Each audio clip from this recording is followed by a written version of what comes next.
welcome back to my channel. If you're wondering, I do change my clothes. This is literally the same day of me filming my introduction video, hence I'm still like in the same setup and stuff. But yeah, today I just thought I'd do like a story time, like, you know, because I said I was gonna do story times, and I feel like I might as well just start with my work story time. So some of my friends already know about like this experience, but I don't know if I told everyone like every single thing that happened.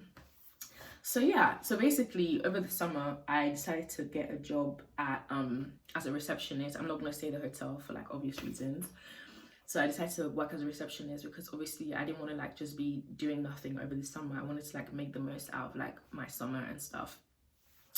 So so I get the job now and I'm like, I feel good, like it's going well and stuff. And I'm just thinking, obviously in working in hospitality, I did know that it was going to be like customer service, and what I expected from the job versus what I got in the job, my god. So obviously I expected to check people in, check people out. That was like that's the whole point of being a receptionist. That's how it works.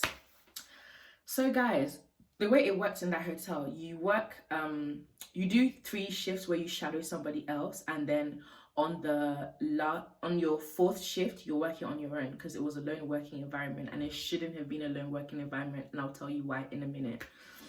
After I completed my first 3 shifts shadowing, my 4th shift now I'm working on my own. But luckily that day, my manager had to come in to like, because sometimes she has to come in to like do stuff, because at the time she was managing like 2 other sites, so she used to be in and out of my branch and the other branch. So she had to come in that day, and I was doing the 7 a.m. to 3 p.m. shift. So now I'm doing my firewalk, you know, just doing like normal stuff, and 12 o'clock basically is checkout time. So at 12 o'clock people have to leave, people have to go. Okay, cool. So now it's 12 now and I'm knocking on people's door. Oh, you guys have to leave, you guys, it's like time to check out. And one of the guys, he was like, oh, I'm just gonna get my stuff together, like I'm almost ready. And I was like, okay. 12:30, I'm like, sir, you have to go. Our cleaners have to come in and get the room ready. You have to leave. And he's like, he's getting more aggressive, and he's like, I said I'm almost done. I was like, oh, okay. 12:45 now, I'm like, okay, now this guy's taking the piss. And I go up there, and this time he's shouting, and I'm like, okay, I don't know if I can't deal with this by myself, so I have to go downstairs and get my supervisor. Got my supervisor. You know when you knock on the door like dun dun? So she knocked like, and she was about to do the second knock, and this guy flings the door open, and he's like swearing. He's like, I told you, like I'm almost done, blah blah blah blah. And at this rate, like she's like, whoa. She's like, call the police. I'm like, whoa, is that what happens here? Like just like that. And because basically the reason why she said that was because he tried to swing at her, and obviously they have the policy in the hotel that they don't accept that kind of behavior towards staff. So if that kind of thing was gonna happen, if that kind of thing happens, you have to call the police. So she tells me now, oh, call the police. Stupid me, I'm like, what's the number? Guys, I really thought it was 911, because I don't know, maybe I watched too much American movies, but I really thought it was 911. But obviously in the UK it's 999. And I called the police, and they're like, what service do you want? And I'm like, what are you talking about? And because I'd never obviously done that before, so I didn't realize that they will ask you, oh, do you want the ambulance, do you want the fire service, do you want the police? And she was like, say police. And I said police, and I said what's happening, and like I say the hotel, the address, what's going on. So basically the police came and they like made him leave. So it was like, when it happens like that and they refuse to leave, the police have to evict them. So I was like, okay, this was a bit crazy for like my first alone shift, but you know what, it's cool, whatever, can't get any worse. Guys, it was the start of getting worse. So imagine, in all the receptionists, right, we were on duty 24/7. So there was always a receptionist on duty. We did 8-hour shifts back to back to back, and we would swap, right? But guys, the security in this hotel was only 8 hours a week. 8 hours a week. Bearing in mind the people who make up this hotel, one time I asked my manager, like, what's the main, like, where did the guests come from? Like, what's like the caliber of people here? And she was like, oh, 80% of them are put up here by the council because they're homeless, and then the other 20% have just come back from prison.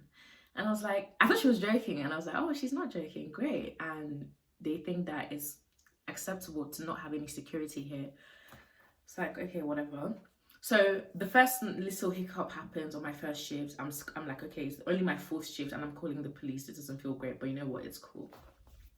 My fifth shift now, I'm going into work. I'm doing like my fire walk. If you work in a hotel, you know what I mean. Like you do a fire walk and stuff where you just check that everything is okay, all the exits. So now I'm on floor 2 and I'm hearing noises and I see that there's a shoe outside the door and it sounds like a fight and I'm like, you know what?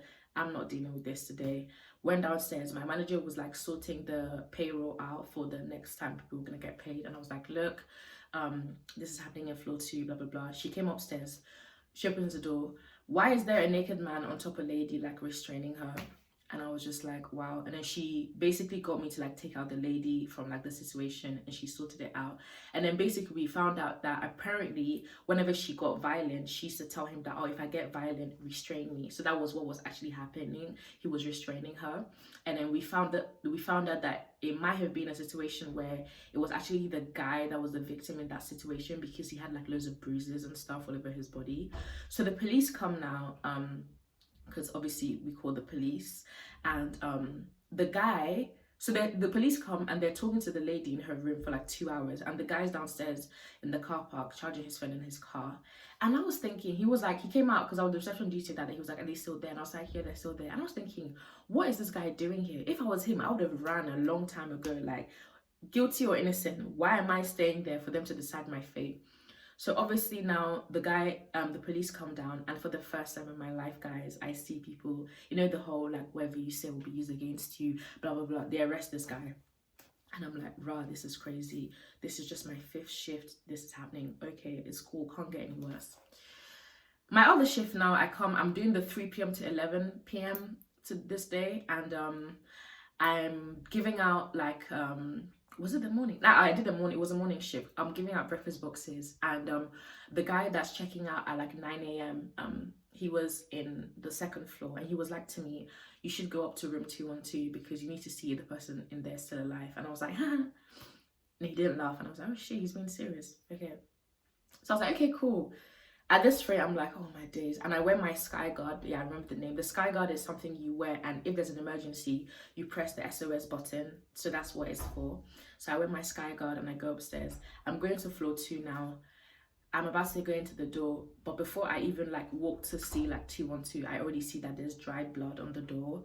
And I'm like, oh my days. And then I open the door. On opening the door, I see like broken vodka bottles. I see like I see that the property from the hotel has been damaged to like the remote, the ironing board. I see things are just broken and I'm like, rah.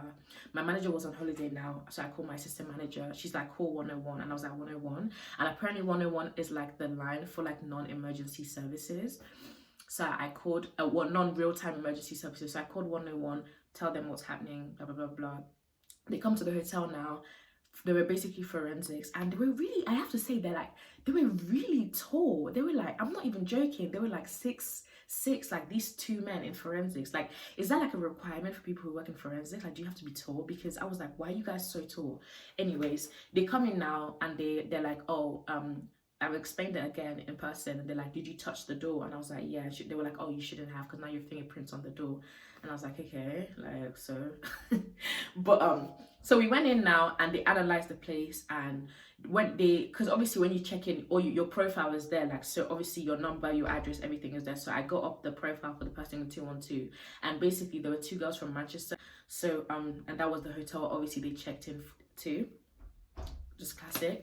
So they called the people now, and they found out that basically these 2 girls had gone into a fight, and one of them had slit her wrist with a vodka bottle, hence the smeared blood on the door, and she was actually in hospital. They went to like see if she was okay and stuff, and at first they were being difficult to give out information because they were like oh, they thought maybe they were in trouble, but they're like, no, we're just trying to see if you were okay. Obviously they had done some damage to like hotel like just they had done some damage to like hotel things, so like the things we give them in the room. So obviously they had to pay for that damage, but they were just really seeing if they were okay, because obviously if one of them had died or something, like there would have to be some kind of suit. I don't know, like it would just be a bit long. So I'm like, okay, this is getting a bit crazy. I've worked here now just 6 shifts, and I've had to call the police twice, and I've had to call forensics. I'm thinking this place is a bit mad. At this rate now, I'm telling my friends, like, guys, like, this place is a bit crazy. And my friend, specifically my friend Anna, she's like, quit, like, because you have to quit, you have to quit, you have to quit. And I'm like, no, like, it's not that. I mean, I wanted to, it's not that I didn't, like, apart from the money, like, I just thought, like, you have to give things a while before you quit, you know? You can't just quit when something gets hard, you know? Guys, I didn't know that the worst was about to happen. So obviously now forensics come, they do their thing, they leave, and I'm like, wow, I'm getting used to seeing a lot in this hotel. So there's minor things that happen. So I say minor because of the amount of things that I saw there. So to me, they're minor, but to a normal person, they're not minor at all. So basically, the way it worked, right, is like, if there was a case, like an issue, they will stick the problem up on the notice board. So when the person on shift came in the morning, they would see and like what was happening. So the police came in and gave us a picture of this person, and it was like a missing person because that person had checked into that hotel and they had been they were accused for a case of child grooming, and they were checked into the hotel and they were nowhere to be found. So his picture was up there so that if we saw him, we'll call the police. We just had someone running loose around the hotel who had apparently raped an underage person. But anyways, these things you see, when you work in that place, you'd see why I say it was one of the minor things that happened, because a lot happened.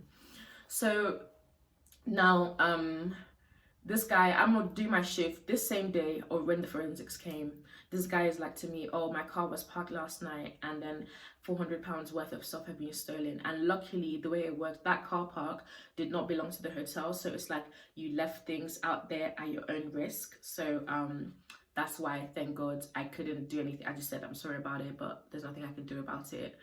But yeah, so where am I going with this? So for me, the straw that broke the camel's back was what I'm about to tell you guys now. So obviously I've had to call the police a few times. You know, it's been a bit frisky, it's been a bit mad. But for me, the thing that it was like, that was it for me. So basically I was working the 3 p.m. to 11 p.m. shift that day. And around 10 p.m. I was just strolling, coming downstairs. I just done my linen room duties. If you've worked in a hotel, you know exactly what I'm talking about. So linen room is a bit stressful. So I'm thinking, okay, it's time to come and microwave my jollof rice and watch some YouTube and chill. So now the way it works, like in the back office, there's a TV there, so you can see the CCTV of what's happening in the front desk and around the hotel. So I see a guy coming towards the front desk, and I'm like, oh, someone's about to check in. And I just walk. I'm like, hey, how can I help? And he doesn't answer me, and I'm thinking, okay, rude, but whatever. And then I'm like, okay, maybe he's waiting for a friend who's already checked into the hotel. Like maybe he's waiting for a friend, and maybe like someone will come there soon. And I was like, okay, whatever. So I just saw him like just loitering about the lobby, and I was just thinking, okay, this is a bit weird. So now I look closer and I'm thinking, this guy doesn't look completely like right. Like you could tell that he was like a homeless guy. You could tell. So now I'm like, okay, this is a bit weird. And then I see him go into one of the like doors to get access. Like if you go, so it's basically a door, and then there's the bin door, and then the other way is like access to the rooms. So I see him come in, and I'm like, oh wow, okay. And then I go through the keyhole and I watch him, and basically we have a staff room, and only the staff know the pin to enter that room. So why is this guy just bending the key in one direction and it just opens? What the hell? So in this point, it registered in my head, something bad is happening. This is a robbery. So the guy now has entered the staff room. In there, we keep things like broken TV parts, fans, like things that you think that are useless, but people can actually sell it for money or something. So at this rate now, my manager's on holiday again. God. So I call my supervisor. I didn't even try to call my manager. I just called my supervisor. Well, she was just my colleague, but I just thought she was my supervisor in it. So I called her, and I'm gonna call her Lisa. I'm like, Lisa, look, it's 10 p.m. Literally, somebody just broke into the staff room and he's stealing stuff. Do you know what this girl told me? She was like, it's fine, just put something by the office door, go and confront him. If he tries to retaliate, run back in. I was thinking, is she mad? I'm working on my own. It's 10 p.m. at night, and she's telling me go and confront a guy that's stealing, so that, and if he does anything, run back into the office. Bearing in mind, all you needed to do to get access to me was to scale the front desk, and it wasn't hard to do at all. Not that there was a door or anything protecting you. Literally, there's a front desk, and all you have to do is, and then you have access to me. And I was thinking, this girl is actually crazy. At this point now, I'm panicking, I'm freaking out, I'm crying. I never cry, guys. So for me, what? That's like not never cry, but it's hard for me to cry just like that. So I'm crying because I'm actually scared, because there's really not that many people in the hotel at that time, because I think it was either a Friday or Saturday night, and people had gone out, and it was basically in the first floor, it was just me, and it was just this guy that was inside.